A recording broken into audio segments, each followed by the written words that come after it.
모두 일어나셔서 오늘도 우리를 불러 예배케 하신 하나님께 감사하며 함께 사도신경으로 우리의 신앙을 고백하시겠습니다. 나는 전능하신 아버지 하나님 천지의 창조주를 믿습니다. 나는 그의 유일하신 아들 우리 주 예수 그리스도를 믿습니다. 그는 성령으로 잉태되어 동정녀 마리아에게서 나시고 본디오 빌라도에게 고난을 받아 십자가에 못 박혀 죽으시고 장사된 지 사흘 만에 죽은 자 가운데서 다시 살아났으며 하늘에 오르시어 전능하신 아버지 하나님 우편에 앉아 계시다가 거기로부터 살아있는 자와 죽은 자를 심판하러 오십니다. 나는 성령을 믿으며 거룩한 공교회와 성도의 교제와 죄를 용서받는 것과 몸의 부활과 영생을 믿습니다. 아멘. 안녕하십니까. 모두 박수 치면서 새 이모들이 찬양하시겠습니다.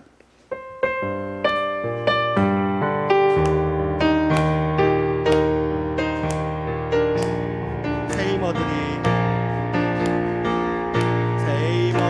주를 바랄 때, 주를 바랄 때, 우리 주를 바랄 때, 새 이모들이 주를 바랄 때, 주를 바랄 때, 우리 주, 새 이모들이 주를 바랄 때, 주를 바랄 때, 우리 주를 바랄 때, 새 이모들이 주를 바랄 때, 주를 바랄 때, 우리 주, 주님 통치하시네. 소망 구원 주시는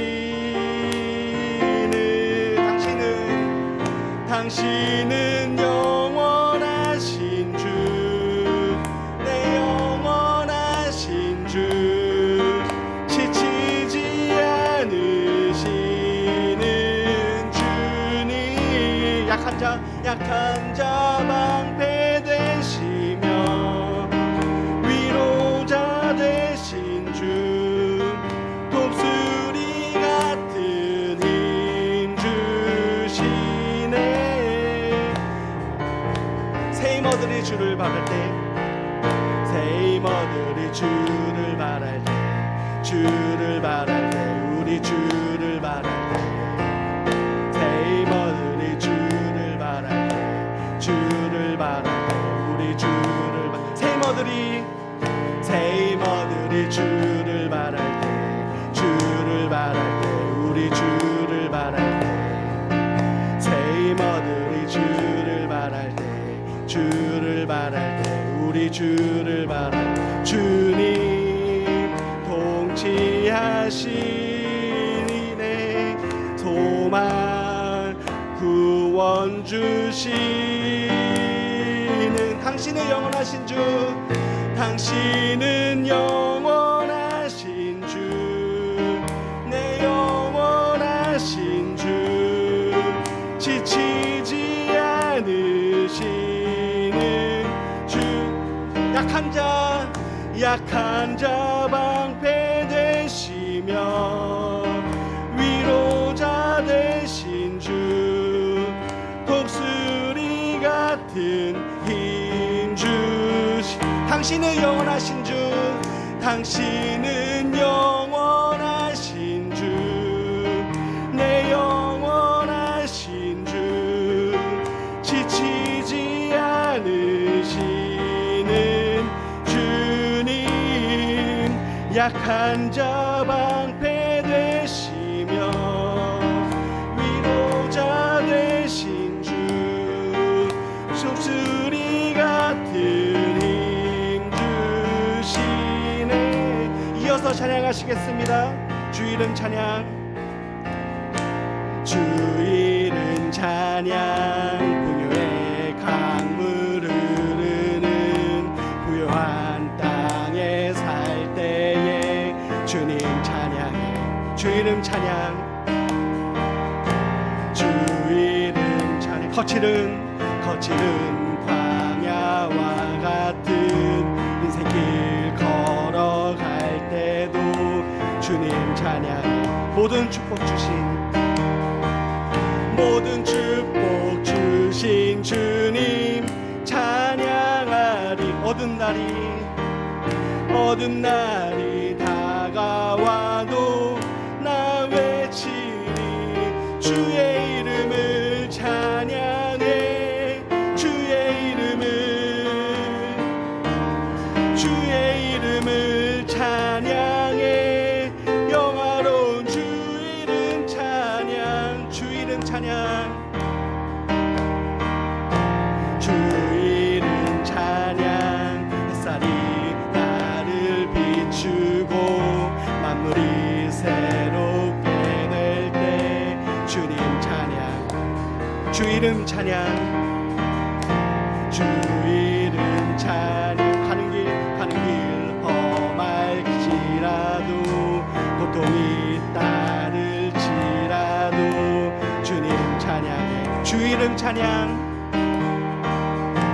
주 이름 찬양 햇살이 나를 비추고 만물이 새롭게 될 때 주님 찬양해 주 이름 찬양 주 이름 찬양 가는 길 험할지라도 고통이 따를지라도 주님 찬양해 모든 축복 주신 주님 찬양하리 어둠 날이 다가와도 나 외치리 주의 이름을 찬양해 주의 이름을 찬양해 영화로운 주 이름 찬양 주의 이름을 찬양해 주의 이름을 찬양해 영화로운 주 이름 찬양 주님은 주시며 주님은 찾으시네 내 맘에 하는 말 주 찬양합니다 주님은 주시며 주님은 찾으시네 내 맘에 하는 말 주 찬양합니다 주의 이름을 찬양해 주의 이름을 찬양해 영화로운 주 이름 주의 이름을 찬양해 주의 이름을 찬양해 영화로운 주 이름 찬양 아멘 주님 영화로운 그 이름을 영원히 찬양하시겠습니다 아멘 우리 하늘에 계신 하나님을 소망하며 하늘 소망 찬양하시겠습니다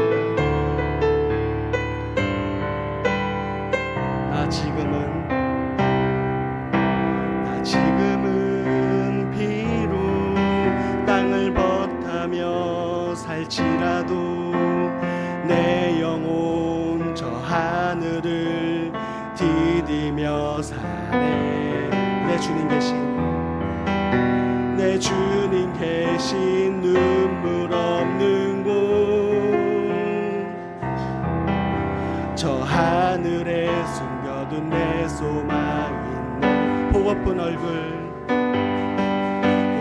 얼굴들 그리운 이름들 많이 생각나 때론 가슴 터지도록 기다려지는 곳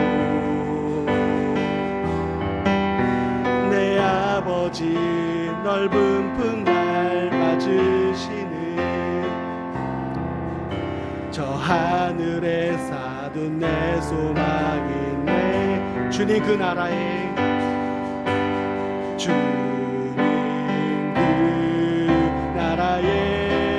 이를 때까지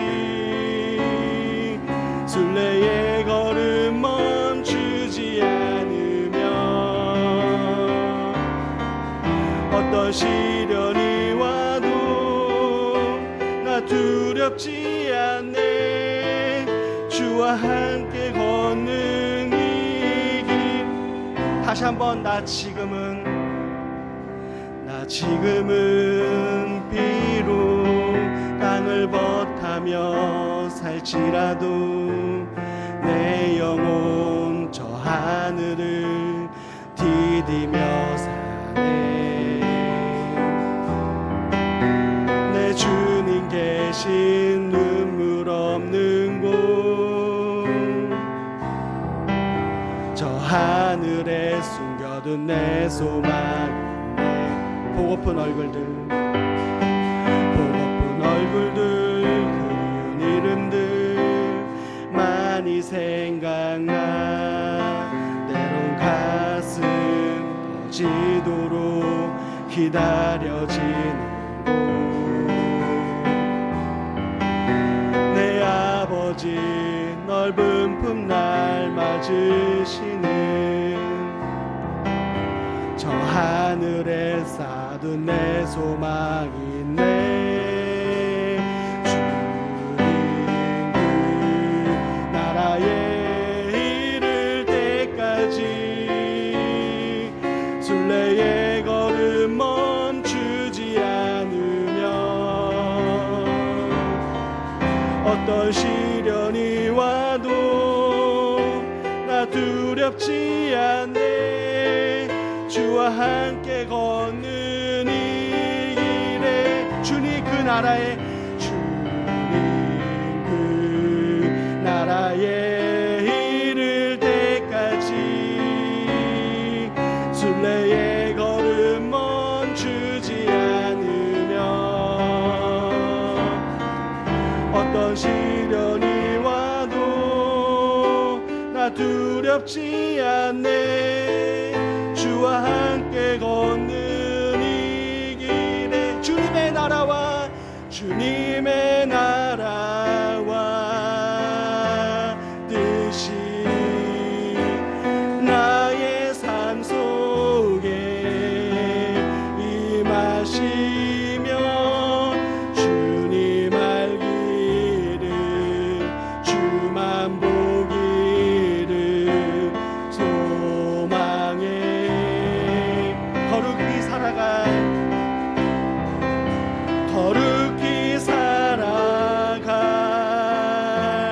힘과 두려움 없는 믿음 주신 나의 하나님 완전한 사랑 찬양해. 나의 사랑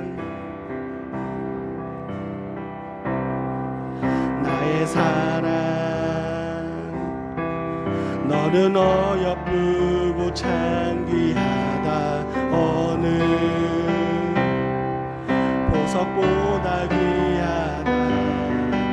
내가 사랑스럽지 않을 때 너를 온전히 사랑하고 너와 함께하려 내가 왔노라. 나의 사랑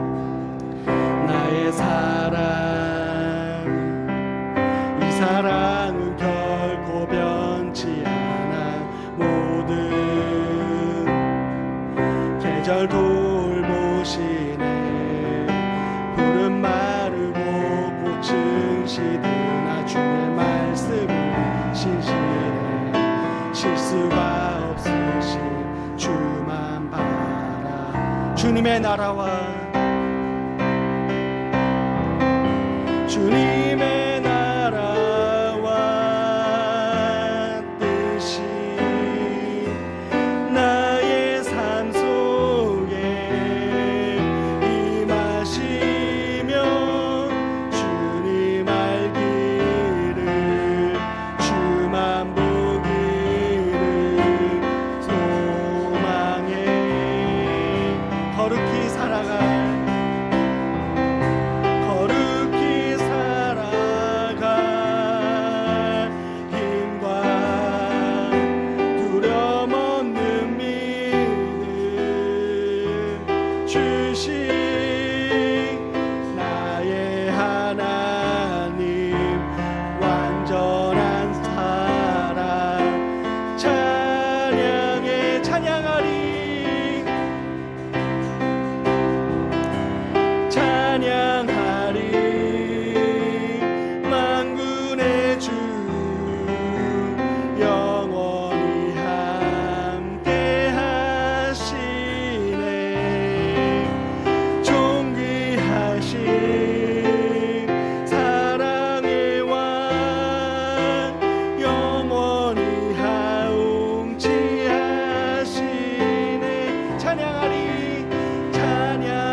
주님의 나라와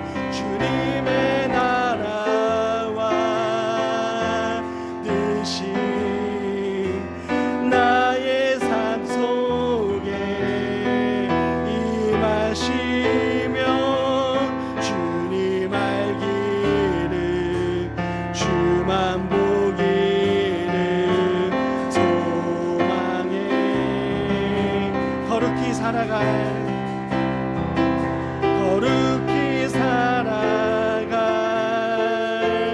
힘과 두려움 없는 믿음 주신 나의 하나님 완전한 사랑 찬양해. 아멘. 오늘 이 시간 함께 하시고 찬양되어 주시는 하나님을 묵상하며 침묵으로 기도하시겠습니다.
사랑의 하나님, 우리를 예배로 부르시고 만나주심에 감사드립니다.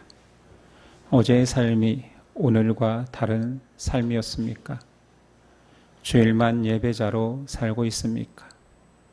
우리의 이중적 삶을 회개합니다. 우리의 매일매일이 주와 동행하는 삶 되게 하옵소서. 세상 사람들은 지금 스포츠에 열광하고 정치에 민감하고 경제에 온 힘을 쓰는 시대에 살고 있습니다.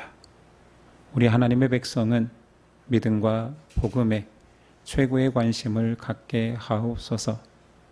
오늘 예배가 아픈 자를 위로하시고 상처받은 자를 씻기시며 미워하는 마음이 씻기게 하옵소서. 정서가 약한 자에게 세임 주시는 하나님의 은혜가 있게 하옵소서. 예수 그리스도 이름으로 기도드립니다. 아멘. 우리 다 일어나셔서 십계명 낭독이 있겠습니다. 하나님이 이 모든 말씀으로 말씀하여 이르시되 나는 너를 애굽 땅 종 되었던 집에서 인도하여 낸 내 하나님 여호와니라. 제1은 너는 나 외에는 다른 신들을 내게 두지 말라. 제2는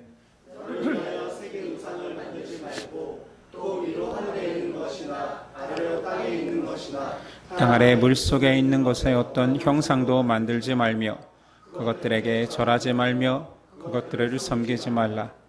제3은 너는 내 하나님 여호와의 이름을 망령되게 부르지 말라.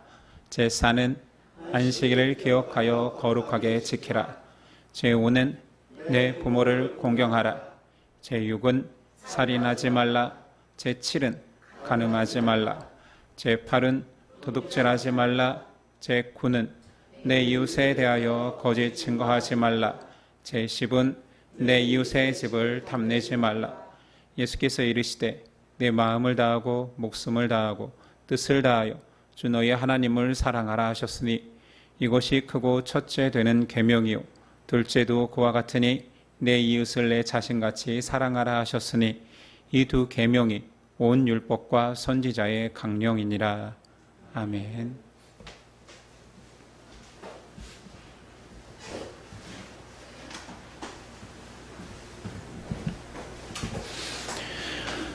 오늘 우리에게 주시는 하나님의 말씀은 사도행전 28장 16절에서 31절까지입니다.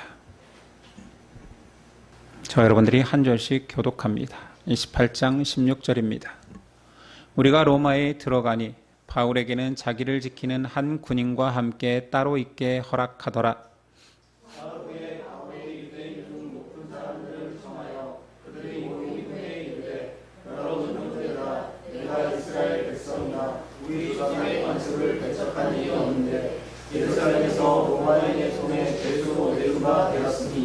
로마인은 나를 신문하여 죽일 죄목이 없으므로 석방하려 하였으나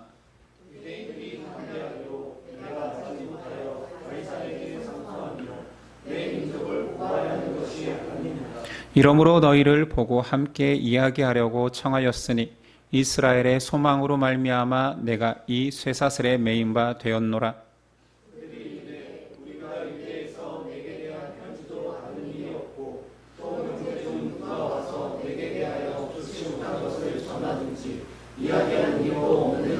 이에 우리가 너희 사상이 어떠한가 듣고자 하니 이 파에 대하여는 어디서든지 반대를 받는 줄 알기 때문이라 하더라.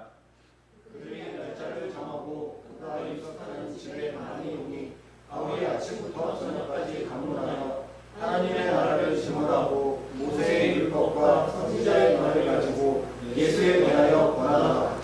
그 말을 믿는 사람도 있고 믿지 아니하는 사람도 있어. 서로 받지 아니하여 천사 때에 바울이 한 말로 이르되 성령이 선지자 이사야를 통하여 너희 조상들에게 말씀하신 것이 옳도다. 일러스되 이 백성에게 가서 말하기를 너희가 듣기는 들어도 도무지 깨닫지 못하며 보기는 보아도 도무지 알지 못하는도다. 이 백성들의 마음이 우둔하여져서 그 귀로는 등하게 듣고 그 눈을 감았으니 이는 눈으로 보고 귀로 듣고 마음으로 깨달아 돌아오면 내가 고쳐주라 하니라 하였으니 그런즉 하나님의 이 구원이 이방인에게로 보내진 줄 알라. 그들은 그것을 들으리라 하더라.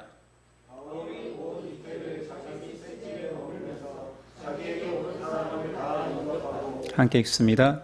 하나님의 나라를 전파하며 주 예수 그리스도에 관한 모든 것을 담대하게 거침없이 가르치더라. 아멘. 오늘 말씀의 제목은 예수와 동행하는 사명자. 예수와 동행하는 사명자라는 제목으로 나누겠습니다. 오늘은 사도행전 마지막 시간입니다. 51번째 설교이니 거의 1년을 저희가 함께 나누었던 것입니다.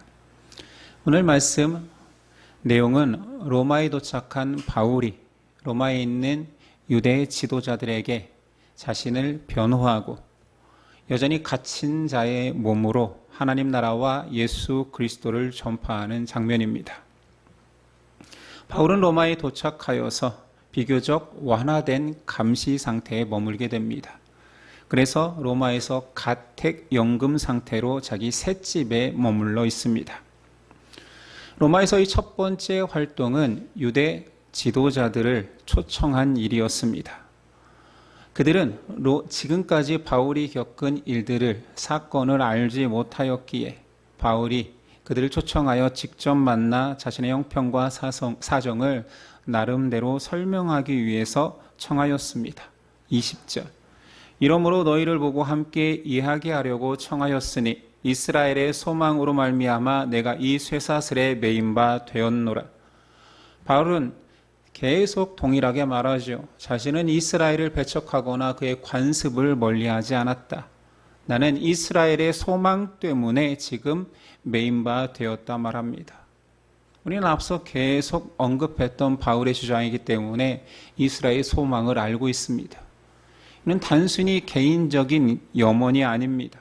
하나님께서 이스라엘 백성에게 주었던 약속의 구원을 말하는 것이지요. 하나님이 이스라엘을 통하여서 반드시 구원을 이루시리라는 확실한 소망이 이스라엘의 소망입니다. 근데 바울이 이 표현을 쓸 때에 유대인들이 오랫동안 구원의 구원자로 기다려온 메시아, 그 이스라엘의 소망이 예수라 말하는 것입니다. 이 선포 때문에 바울은 박해를 당했고 지금 결박 상태에 놓여 있는 것입니다. 간단하게 이 이야기를 들은 이후에 2차로 더 많은 유대인들과 더 긴 시간을 나누기 위해 초대합니다. 바울은 모세의 율법과 선지자의 말을 통해 예수가 메시아임을 증거하지요. 한결같이 아브라함의 언약, 다윗 언약, 선지자들이 약속한 그 메시아가 예수라고 선포하는 것입니다. 결과는 긍정적인 사람보다 부정적인 사람이 더 많았습니다. 우린 충분히 예측할 수 있는 결론이잖아요. 항상 유대인들은 그래 왔습니다.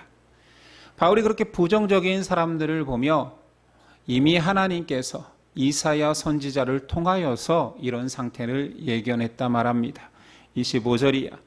서로 받지 아니하여 흩어질 때에 바울이 한 말로 이르되 성령이 선지자 이사야를 통하여 너희 조상들에게 말씀하신 것이 옳도다. 일러스되 이 백성에게 가서 말하기를 너희가 듣기는 들어도 도무지 깨닫지 못하며 보기는 보아도 도무지 알지 못하는도다.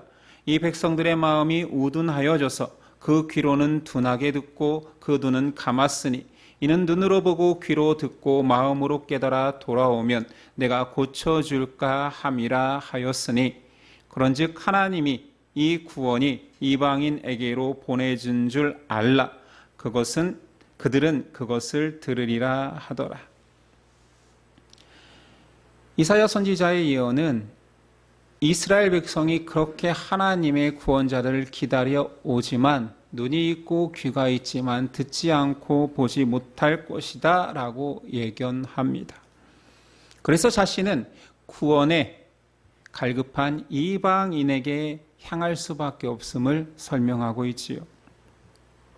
로마에서 만난 유대인들도 이스라엘 전역에서 만난 여느 유대인들과 반응이 동일했습니다. 바울이 전하는 복음을 받아들이지 않았습니다. 이후에 로마에서의 바울의 사역은 두 절로 간략히 압축적으로 요약합니다. 사도행전의 마지막 내용이지요. 30절, 31절. 바울이 온 이태를 자기 셋집에 머물면서 자기에게 오는 사람을 다 영접하고 하나님의 나라를 전파하며 주 예수 그리스도에 관한 모든 것을 담대하게 거침없이 가르치더라.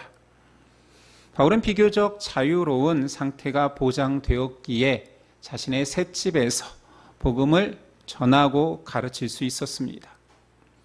그래도 죄수라는 열악한 환경 속에서도 그는 복음 전파에 조금도 지장 없이 전하고 있음을 보여줍니다. 아니 단순히 지장 없음이 아니라 자신의 갇힌 상태가 오히려 유익했다라고 그의 서신서에 고백합니다. 빌립보서 1장 12절 이하입니다. 형제들아 내가 당한 일이, 지금 갇힌 상태를 말하겠지요. 도리어 복음 전파에 진전이 된 줄을 너희가 알기를 원하노라. 이러므로 나의 매임이 그리스도 안에서 모든 시위대 안과 그 밖의 모든 사람에게 나타났으니 형제 중 다수가 나의 매임으로 말미암아 주 안에서 신뢰함으로 겁없이 하나님 말씀을 더욱 담대히 전하게 되었느니라. 바울이 소송을 당한 지금 자유를 잃은 죄수의 상태지만 그런 상태에서도 계속 복음을 전하고 가르치는 모습을 통하여서 많은 형제들이 오히려 그가 가진 소망이 특별하다. 바울이 지금 전하는 복음 안에 소망이 있나 보다라는 확신을 얻게 된 것입니다. 동기부여가 된 것이죠. 근데 기독교 역사를 살펴보면 그렇습니다. 언제 기독교가 뜨겁고 흥왕해졌느냐? 핍박 중에 그래 왔습니다. 또한 바울의 그냥 인간적인 상황도 로마법 죄인으로 매여 있기에 지금까지 자신의 복음 전파를 방해했던 유대인들, 특별히 유대인들의 암살을 피할 수 있었기에 더욱 담대히 복음을 전했습니다. 누구에게는 절망적인 상황이지만 바울은 너희가 걱정하는 것처럼 나는 절망적이지 않고 오히려 나 때문에 소망을 가지고 나는 이런 상황에서 더욱 담대히 복음을 전할 수 있다라고 말하고 있습니다. 또한 바울은 로마에 갇힌 상황에서 자신이 전도했던 교회들에게 편지, 그리고 그 편지가 지금 우리의 성경에 남아 있습니다. 우린 그 서신서들을 옥중에서 썼기 때문에 옥중서신으로 분류합니다. 에베소서, 빌립보서, 골로새서, 빌레몬서가 옥중서신입니다. 그런데 옥중에서 우리가 편지를 쓰면 의뢰, 무슨 내용이겠습니까? 나 괜찮다, 걱정하지 말아라, 우리 힘내자, 이런 내용이 주류일 것 같은데 그 내용이 사람들의 예상을 아득히 뛰어넘습니다. 바울이 감옥에서 쓴 옥중서신의 내용은 기쁨과 소망의 고백이었습니다. 빌립보서는 그래서 심지어 별명도 기쁨의 서신입니다. 이 책을 따로 읽고 상황을 모른다라면 아마 자유의 몸에서 복음을 전하면서 여러 가지 기적들을 맛본 자의 기쁨을 말할 거라고 착각할 것입니다. 근데 감옥에 있는 바울이 쓴 서신 중 빌립보서가 기쁨의 서신이라는 별명이 붙게 된 것은 다음과 같은 내용 때문입니다. 빌립보서 2장 16절이야. 생명의 말씀을 밝혀 나의 다름질이 헛되지 아니하고 수고도 헛되지 아니하므로 그리스도의 날에 내가 자랑할 것이 있게 하려 함이라. 만일 너희 믿음의 재물과 섬김 위에 내가 나를 전제로 드릴지라도 나는 기뻐하고 너희 무리와 함께 기뻐하리니 이와 같이 너희도 기뻐하고 함께 기뻐하라. 한 문장 속에 기뻐하고 기뻐하라, 기뻐하고 나와 함께 기뻐하라 말하고 있습니다. 근데 어떤 내용 속에 기뻐하냐면 너희의 헌신과 너희의 봉사 속에 나를 전제로 드릴지라도. 바울은 이 전제라는 표현을 쉽게 쓴 것이 아닙니다. 전제는 제사 중에 제물에게 붓는, 기름 붓는 행위를 전제라 합니다. 너희 교회가 세워져 감에 있어서 내 피가 죽음으로, 내 피가 성도들의 교회 속에 흘려질지라도 기뻐한다라는, 로마에서 자신이 처형당해서 죽더라도 자신은 기뻐할 수 있다라고 말합니다. 우린 바울을 위인으로만 보지 우리와 동일한 사람이라고 생각하지 않습니다. 그도 사람입니다. 사람들에게 미움받으면 슬프고 죄수의 삶이 결코 편하지 않는 것이 당연합니다. 그러나 그는 자신이 당할 고난, 심지어 죽음까지도 그리스도의 몸, 교회를 위한 대리적 고난으로 이해합니다. 그래서 기쁜 거예요. 아니, 고난 당하는 것 자체가 그래, 이 고난을 사람들이 알아줄 거야, 내 영광이 될 거야, 하나님께 상 주실 거야 라고 해석하지 아니하고 내 고난은 그리스도께서 몸으로 세운 교회를 향한 고난을 내가 대속적으로 받는 거다, 그리스도의 십자가에 참여하는 거다라고 기뻐합니다. 우리도 그렇게 배우지만 과연 사람이 그럴 수 있습니까? 고난을 감사함으로 받을 수 있습니까? 심지어 애매한 옥중에서 거기서 죽을 수 있는데도 기뻐할 수 있단 말입니까? 바울이 그런 고백을 할 수 있었던 것은 그가 우리와 남다른 위인이어서 대단히 놀라운 인격적 소양자여서가 아니라 그 답을 그의 고백에서 찾을 수 있습니다. 바울은 자신이 지금 느끼는 기쁨은 상황 의존적이 아니다. 아니, 나도 옥중에 있고 자유가 제약받고 미워하는 사람이 있으면 힘들다. 그러나 기뻐할 수 있는 것은 그리스도 의존적이기 때문이다 말합니다. 그러니까 자신이 당하는 고난, 이것을 이길 수 있는 힘은 내 소양이 아니고 내 능력이 아니고 내 힘으로 극복해내는 것이 아니다. 내 안에 살아계시는 그리스도께서 하시는 것이다. 바울 신학의 정수, 그리스도와 합하여 가능하다라고 말하는 것입니다. 바울은 서신서에서 계속 강조하는 것은 내가 이 모든 일을 한 것은 자랑할 것이 아니다. 주 안에 있었기 때문에, 그리스도 안에 있었기 때문에 내가 어디를 가든지 그리스도와 합하여, 그리스도와 하나 되어 이 모든 일을 감당할 수 있었다. 오히려 고난 속에서 내 안에 계신 예수님이 나를 더 위로했기 때문에 나는 기쁘다라고 말했습니다. 우리가 꿈꾸는 신앙의 모습이지요.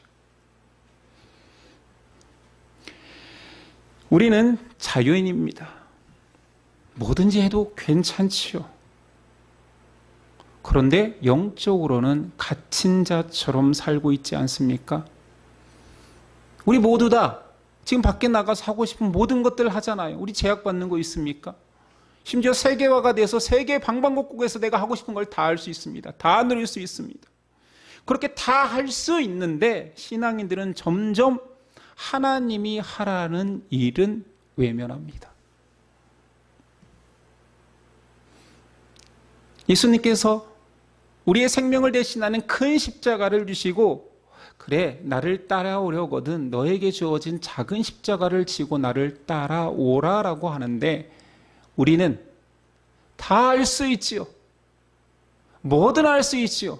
그런데 그 작은 십자가 지라라는 명령조차 예수님, 이왕에 큰 십자가 지신 거 내 십자가도 지워달라고 하지는 않습니까? 근데 작은 고난 앞에 예수님의 지구분 깡그리트 다 잊어버리고, 예수님이 나를 사랑하신 그 사랑은 다 잊어버리고, 왜 나에게 이런 고난이? 저 사람은 잘 살고 저 사람도 잘 사는데 왜 우리 집만 이런 일이? 이 고난도 예수님 가져가십시오. 바울의 태도는 어땠을까요? 골로새서 1장 24절. 나는 이제 너희를 위하여 받은 괴로움을 기뻐하고 그리스도의 남은 고난을 그의 몸된 교회를 위하여 내 육체에 채우노라. 그는 오히려 예수님 혹시 남겨놓으신 당신의 고난이 있습니까? 내가 받겠습니다. 남겨진 그리스도의 고난조차도 저에게 주십시오. 우리는 내 작은 십자가의 고난도 주님이 다 가져가십시오. 바울은 자신에게 주어진 십자가에 동참하는 것이 감격적이고 기쁘고 영광이라고 말하는 것입니다. 이유는 그리스도를 사랑하기 때문이지요. 내 안에 있는 예수님이 귀하기에 대신 희생하고 싶은 것입니다. 우리도 크고 작게 인생에서 그런 사랑을 경험하지 않습니까? 부모 있는 자들은 뭐 더 많이 경험할 수 있습니다. 차라리 내가 아프고 말지, 차라리 내가 힘들고 말지. 바울의 그 소망은 결국 이루어집니다. 바울이 곧바로 지금 로마의 감옥에서 죽는 것은 아닙니다.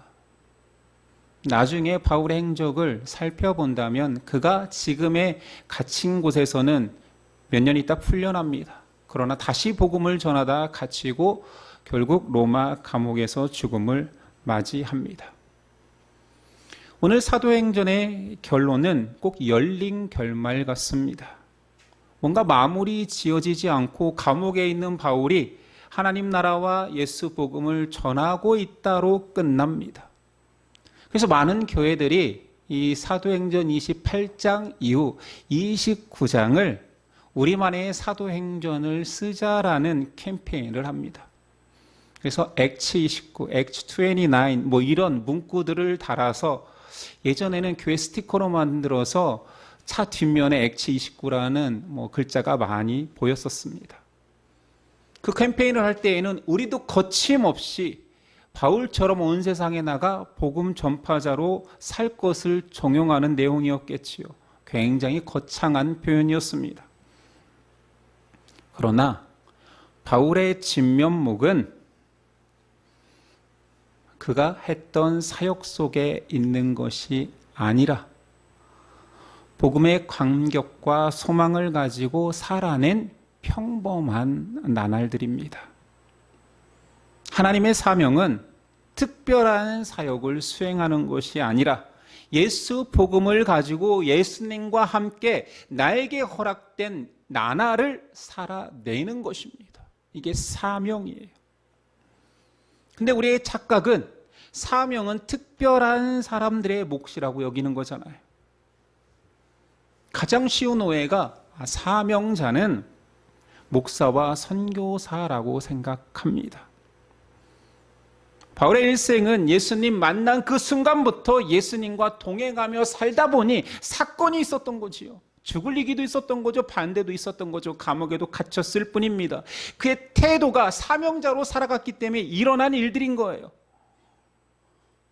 근데 우리는 바울이 행한 특별한 일이 사명자의 일이라고 생각합니다. 이것이 틀렸음을 바울 스스로 말합니다. 자신이 경험한 드라마틱한 이적과 고난 극복의 경험을 자랑하는 자들이 있었어요. 바울이 고린도 교회에 그런 자들이 있다는 얘기를 듣고 편지에서 말합니다. 야, 그게 얼마나 어리석은 자랑인 줄 알아?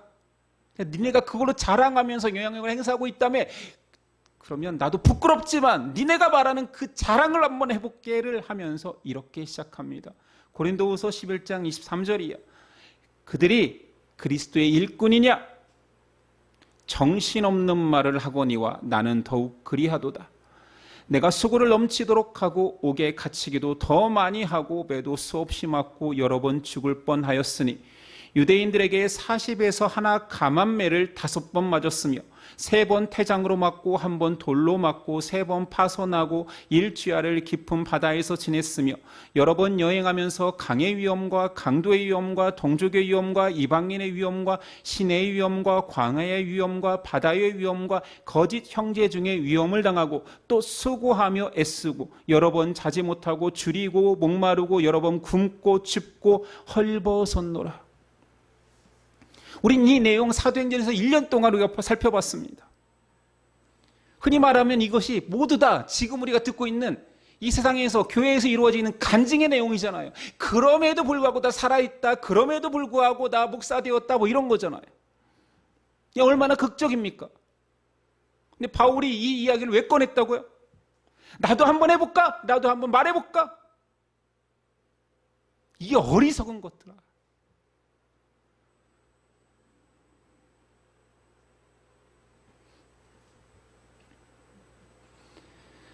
제가 케냐에 있을 때 선교사님들 사이에서 농담처럼 말라리아에 걸리면 선교사로서 훈장 하나 달았구나 이런 표현을 썼습니다. 아니, 한 영혼을 구하면 훈장 달아주는 게 아니라 말라리아에 걸려서 살아나면 훈장 하나 달았네. 말라리아 난 2번 걸렸어. 난 3번 걸렸어. 난 훈장이 3개야. 이런 관점이라면 지금 사도 바울은 무궁훈장이 10개 이상 받은 것입니다. 근데 바울이 이런 자랑하는 자에게 이 정신없는 것들아. 내가 지금 자랑할 게 없어서 이런 줄 알아? 이런 걸로 자랑하지 마. 정신 차려라고 서신서에 쓰고 있는 거예요. 이 내용은 참 격양된 표현입니다. 바울은 이런 위기를 극복한 자신의 영용담을 집중하지 않아요. 자신을 그런 상황 속에서 보호하고 인도하신 하나님께 감격하고 그 속에서 하나님과 동행하는 내가 기뻐할 수 있었다라고 말하는 것입니다. 그 고백을 들어볼까요? 고린도서 4장 8절이야. 우리가 사방으로 우겨쌈을 당하여도 쌓이지 아니하며 답답한 일을 당하여도 낙심하지 아니하며 박해를 받아도 버림받지 아니하며 거꾸러뜨림을 당하여도 망하지 아니하고 우리가 항상 예수의 죽음을 몸에 짊어짐은 예수의 생명이 또한 우리 몸에 나타나게 하려 함이라. 그런 사건 속에서 내가 죽어져야지 내 안에 예수가 살아간다. 그게 그리스도 연합의 신비예요. 고난을 극복하는 신앙인의 모습이 신비가 아니라 질그릇처럼 깨어지기 쉬운 우리 안에 그리스도 보화가 담겼으니 이것이 신비라는 거지. 와장창 깨져서 가루가 될 수밖에 없는 나였는데 이상하게 깨지지가 않아. 왜냐하면 그 안에 보화이신 예수가 있었기 때문이지. 다시 말합니다. 사명자는 그리스도를 만난 자가 그리스도와 동행하는 삶을 어떤 상황에도 살아내는 것입니다. 교회에서 파송돼서 해외 선교사로 사는 것이 사명자, 그 사람만 사명이 아니라는 것이요. 견습 선교사로 다녀와서 저는 선교를 이렇게 정의했습니다. 이국 땅에 가서 그 사람들과 함께 살아가는 자, 교회를 세우고 성도를 모으고 그런 게 아니라 그 땅에 가서도 내 안에 있는 그리스도와 함께하는 정체성을 가지고 그들과 함께 그 땅에서 살아가는 자.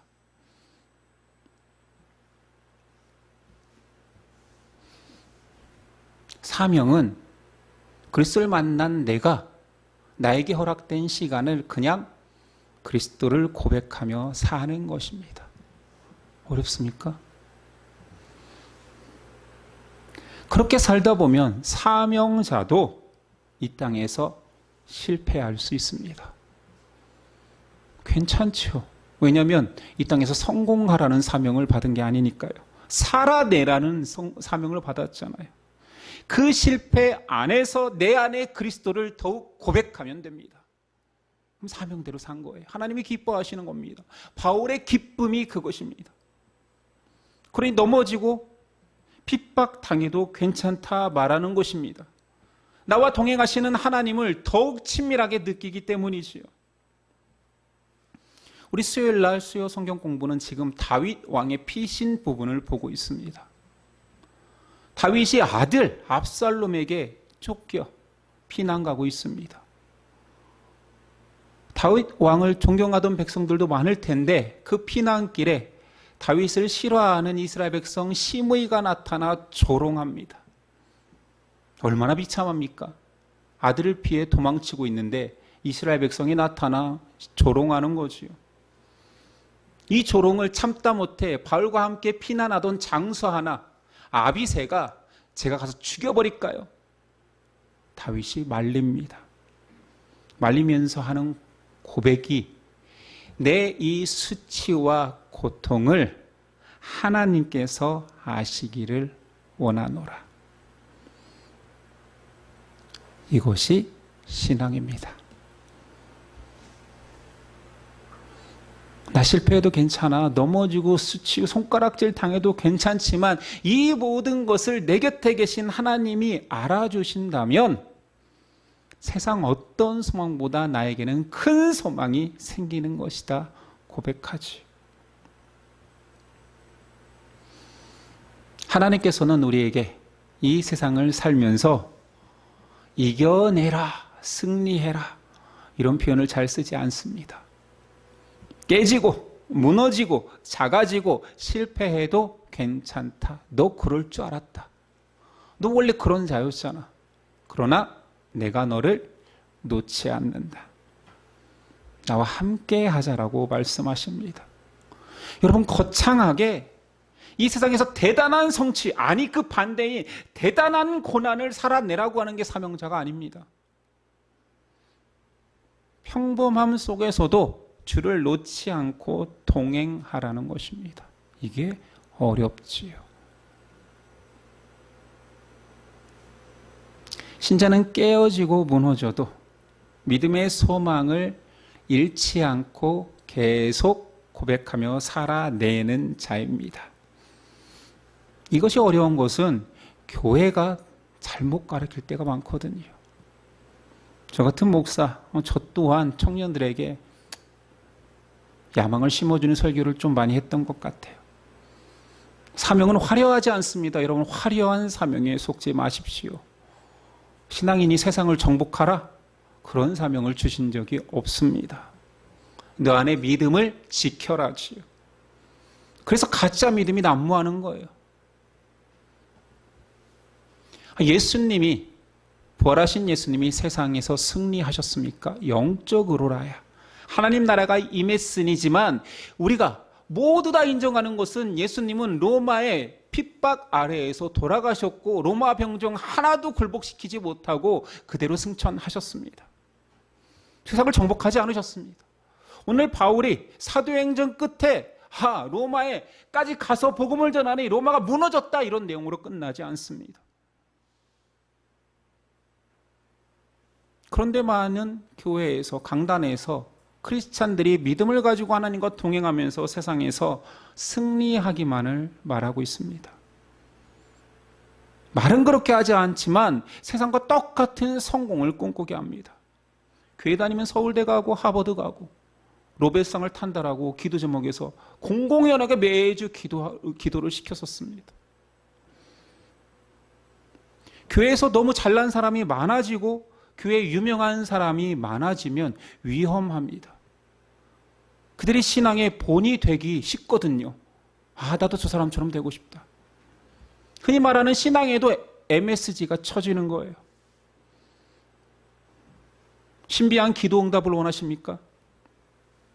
넘치는 축복을 원해요? 금식 기도하십시오. 특별히 이렇게 더울 때 여름에 기도의 산으로 올라가 하나님께 달라고 하십시오. 나무 붙들고 뿌리가 뽑힐 때까지 흔들면서 간구하면 하나님 울며불며 간청하면 무조건 들어준다는 강청 기도의 능력. 신비한 체험에 현혹되지 마십시오. 이런 모든 모습들이 사명자는 달라야 한다. 사명자는 위대해야 된다. 위인전에 나올 만한 일을 우리가 해야 된다라고 착각하게 만듭니다. 신자의 사명은 뭐라고요? 그리스도를 만난 이후부터 그 그리스도를 붙들고 여러분의 삶에서 그 지질이 궁상인 것 같은 그 시간 속에서 끝까지 예수님을 붙들고 살아가는 것입니다.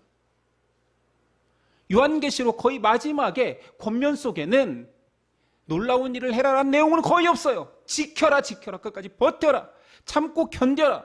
왜 그러냐면 만물의 끝이 가까워질수록 배교자가 넘쳐나기 때문입니다. 그래서 오늘 사도행전 31장이 너무 일상적인 바울의 삶을 언급하며 끝나네. 31절 하나님의 나라를 전파하며 주 예수 그리스도에 관한 모든 것을 담대하게 거침없이 가르치더라. 바울은 해오던 일을 계속하고 있다는 말입니다. 그가 예루살렘에 있든 이방 땅 어디를 돌아다니든 지금 로마에 와 있든 하나님의 나라를 전하고 예수 그리스도를 전파하는 그 일을 하는 것입니다. 비가 오나 눈이 오나 갇혔으나 자유자나 여기를 살든 저기를 살든 상황과 처지에 상관없이 제약받지 아니하고 하나님 말씀을 가르치고 전하는 거예요. 일상을 살아내는 거지요.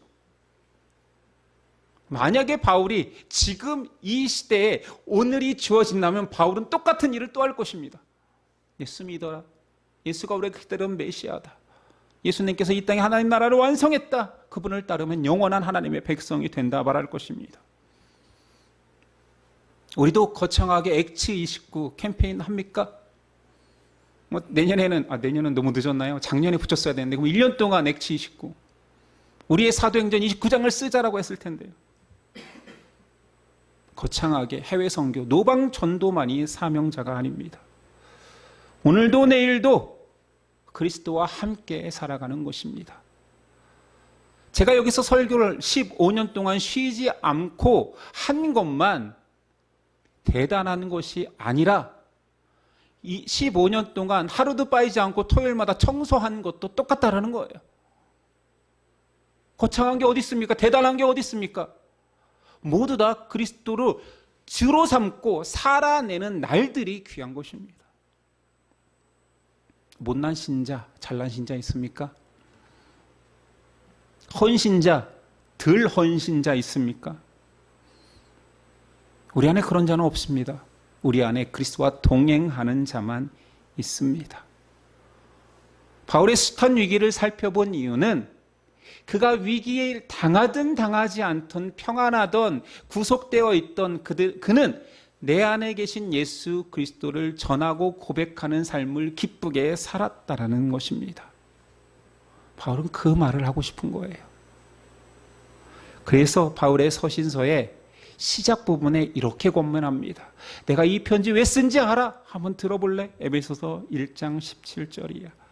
우리 주 예수 그리스도의 하나님 영광의 아버지께서 지혜와 계시의 영을 너희에게 주사 하나님을 알게 하시고 너희 마음의 눈을 밝히사 그의 부르심의 소망이 무엇이며 성도 안에서 그 기업의 영광의 풍성함이 무엇이며 그의 힘의 위력으로 역사하심을 따라 믿는 우리에게 베푸신 능력의 지극히 크심이 어떠한 것을 너희로 알게 하기를 구하노라. 자대가 풍성함이 있거든, 부르심의 소망이 있거든, 이게 얼마나 큰지 몰라. 그런데 어디 안에 있다고? 그리스도 안에 있는 거. 나 이것 알려주려고 지금 펜을 들었어. 그리스도 안에 있으니 기쁘다. 그리스도 안에 있으니 내가 지금 감옥에 갇힌 이 상황에서 편지를 쓰는데 내가 풍성하다니까. 아니, 나 먹을 것도 없고 굶주리고 있어. 그런데 왜 풍성하지? 그리스도 안에 있으니. 우리의 소망은 오직 예수 그리스도입니다. 여러분 지금 무엇을 꿈꾸고 계십니까? 우리의 소망은 무엇입니까? 그리스도 안에 다 있는데, 풍성함의 비결이, 신비가 다 있는데 왜 밖에서 찾고 계십니까? 저와 여러분은 사명자입니다. 그리스도를 만났고 내 안에 그리스도께서 역사하시니 그와 험난한 골짜기라 할지라도, 높은 산꼭대기라 할지라도, 평안한 들판이라 할지라도 함께 걸어내는 우리는 사명자임을 잊지 맙시다. 바울과 같은 자가 됩시다는 너무 우리에게 유언한 일이지만 바울과 동일한 일상에서의 그리스도와의 동행의 삶을 삽시다는 쉬워집니다. 아니, 어쩌면 이게 가장 어려운 것일 수도 있습니다. 오늘도 내일도 그리스도와 함께 그리스도 안에서 사는 저와 여러분 됩시다. 기도하겠습니다. 주님, 긴 시간 사도행전을 통하여서 우리에게 믿음의 사람들, 하나님께서 어떤 은혜로 지금 우리를 부르셨는지, 예루살렘과 온 유대와 사마리아와 땅끝까지 전파된 그 복음이 우리에게 어떻게 도달되었는지를 보았습니다. 바울이 복노 외쳤던 예수 그리스도가 지금 우리 안에 역사하고 계십니다. 2000년의 시간을 뛰어넘어 공간의 한계를 뛰어 지금 한국 땅에서 21세기의 예수 그리스도를 주라 고백하는 자들이 여기 있습니다. 하나님이 하셨습니다. 하나님의 소망은 끝나지 않았습니다. 우리가 이제 이 소망을 품고 그리스도와 동행하는 삶을 우리 인생 속에서 살아낼 때 우리의 소망이 다음 세대에게, 우리 자녀에게, 우리 주변인에게 이 땅에 계속적으로 그 소망이 꽃필 것입니다. 우리가 그 소망의 씨앗을 퍼뜨리는 사명자 되게 하옵소서. 일상의 힘듦이 고난으로 끝나지 아니하고 그 속에서 그리스도를 발견하길 원합니다. 내 인생의 고난이 그 안에서 하나님과의 친밀한 교제, 하나님의 위로를 더욱 느끼는 수단 되게 하옵소서. 바울과 같이 사는 것이 우리의 일상에서의 주를 고백하는 삶임을 기억하며 나도 바울이다, 나의 엑츠 29를 써 내려가는 우리 되게 하옵소서. 성령님 끝까지 우리와 함께 하심에 감사하오며 예수 그리스도의 이름으로 기도드립니다. 아멘. 일어나서 결단 찬송 드립니다.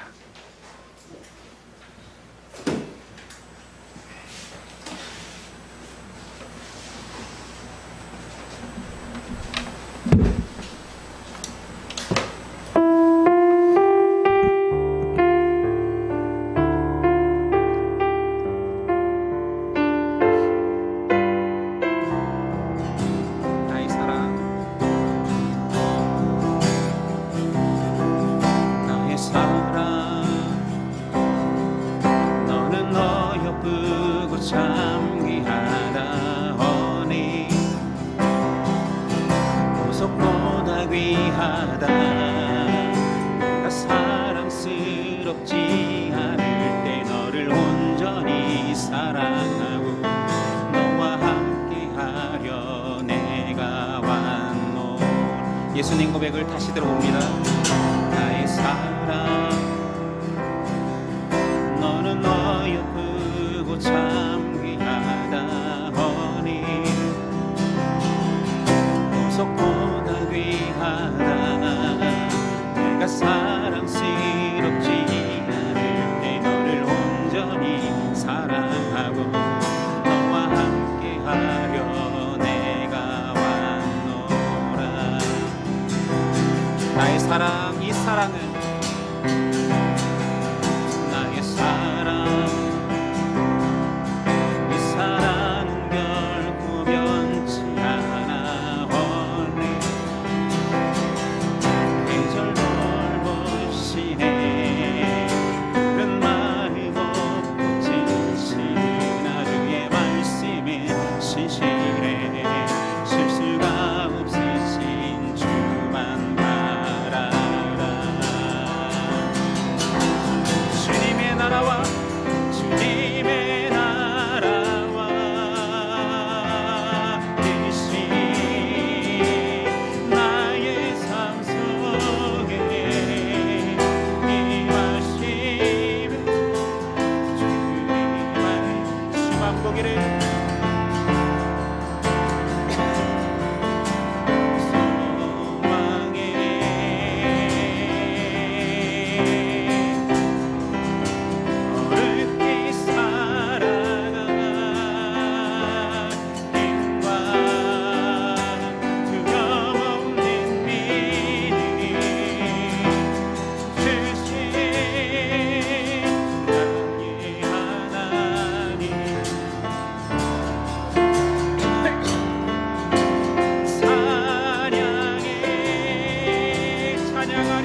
이제는 우리 주 예수 그리스도의 은혜와 그 아들을 보내신 하나님의 사랑과 성령의 영원히 함께 하시는 교통하심이 우리도 사명자로 살겠습니다 고백하는 저와 여심 형제의 자매 가운데 지금부터 영원까지 함께 하시기를 간절히 축원하옵나이다.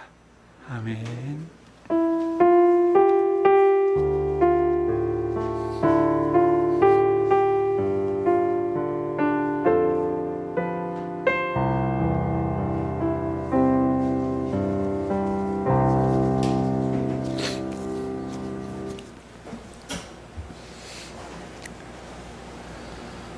찬양 때마다 에어컨 바람과 선풍기가 오니까 이거 늙으니까 이게 참 많이 불편하네요. 계속 기침이 나옵니다. 지금 몇 주째 이 시간만 되면 이게 에어컨이 딱 바람이 오고 선풍기 바람 딱 켜니까 감안하시고 우리 찬양 따라했으면 좋겠습니다. 우리 옆 사람과 인사했으면 좋겠습니다. 오늘도 예수님과 함께하는 당신이 사명자입니다. 예, 오늘부로 사도행전은 마치고요. 이왕의 사도행전이 끝났으니 사도 바울을 조금 더 그가 어떤 편지를 썼는지 보기 위해서 다음 주부터는 고린도 전후서 나가기로 했습니다. 오늘은 지난주에 전체 모임에서 우리 정했듯이 둘째 주 형제 운동 주간으로 지키겠습니다. 좋은 교제의 시간이 되었으면 좋겠습니다. 예배를 마치겠습니다. 한 주간 또 승리하십시오.